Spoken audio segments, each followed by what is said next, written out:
माननीय श्री उपेंद्र प्रसाद कुशवाहा जी के द्वारा व्यवसायिक प्रकोष्ठ का मुझे महासचिव बनाने पर उनका बहुत बहुत धन्यवाद कि यहाँ के लोगों को मान सम्मान और देने का काम उन्होंने किया है कि राष्ट्रीय लोक मोर्चा यहाँ पर बहुत ज़्यादा विकसित करे।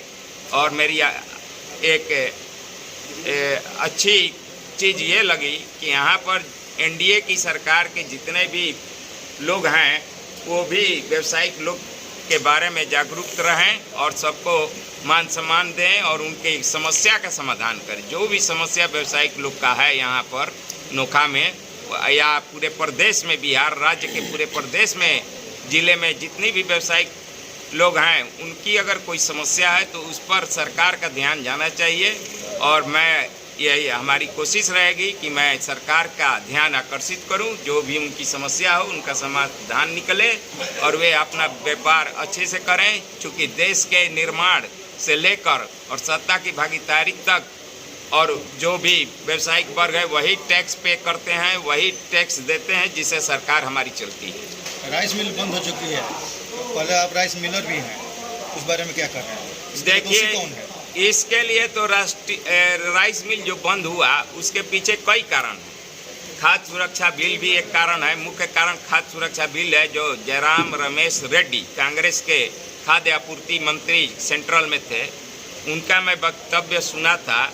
तो उस पीरियड में उन्होंने जो लागू किया खाद्य सुरक्षा बिल, उसके बाद जब एनडीए की सरकार आई तो उन्होंने कहा कि गरीबों के लिए है और 2800 राज्य में इसको ढंग से लागू कर दिया गया ताकि गरीब को इसकी सुविधा मिलती रहे। लेकिन बिहार में क्या हुआ कि जब कोटा में जो चावल उपलब्ध होने लगा तो वो कोटा का चावल जितना जिसको ज़रूरत था उतना निकालता था, बाकी मार्केट में 9 रुपये 10 रुपये केजी बेच देता था।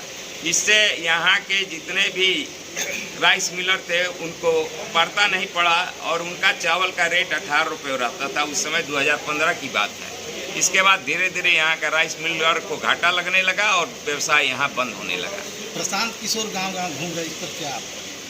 देखिए, घूमना और करना दो अलग बात है। घूमकर हम अपना प्रचार करें लेकिन देश हित में हम सोचें, ये सबसे बड़ी बात है।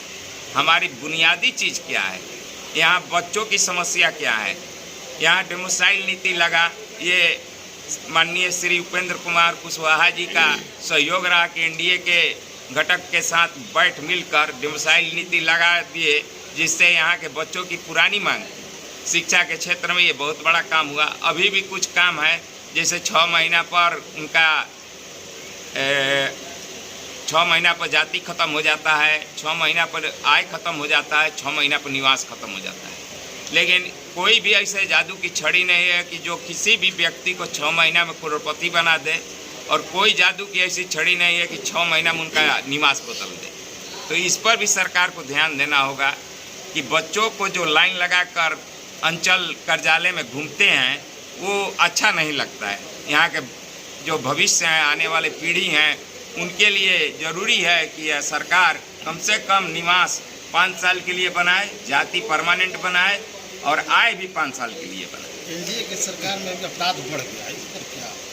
देखिए, अपराध सब समय बढ़ा है, लेकिन अभी फिलहाल कुछ ज़्यादा नज़र आ रहा है। इस पर सरकार की कार्रवाई चल रही है और कुछ यहाँ पर जितने भी असामाजिक तत्व हैं अभी सक्रिय हो गए हैं, लेकिन सरकार की कोशिश है कि उसको दबाया जाए और उचित उनके साथ न्याय किया जाए। बिहार में स्वास्थ्य विभाग ही अस्वस्थ है, इसको लेकर के आप क्या कहना चाह रहे हैं? देखिए, पहले तो स्वास्थ्य विभाग में दवा भी नहीं मिलता था, अब तो बिल्डिंग भी बन गया है और दवा भी मिल रहा है। कई जगह डॉक्टर भी उपलब्ध नहीं थे, अब तो डॉक्टर भी उपलब्ध हैं। लेकिन इसमें नोखा में एक और चीज़ है कि यहाँ लेडीज़ डॉक्टर नहीं है, जिसके चलते कई माता बहनों का जान चला जाता है प्रसूति होते समय, बच्चा डिलीवरी के समय। तो इसके लिए मैं सरकार का ध्यान आकृष्ट करूँगा कि कम से कम यहाँ पे एक महिला डॉक्टर की उपलब्धि कराई जाए जो यहाँ स्वास्थ्य विभाग में उपलब्ध रहें।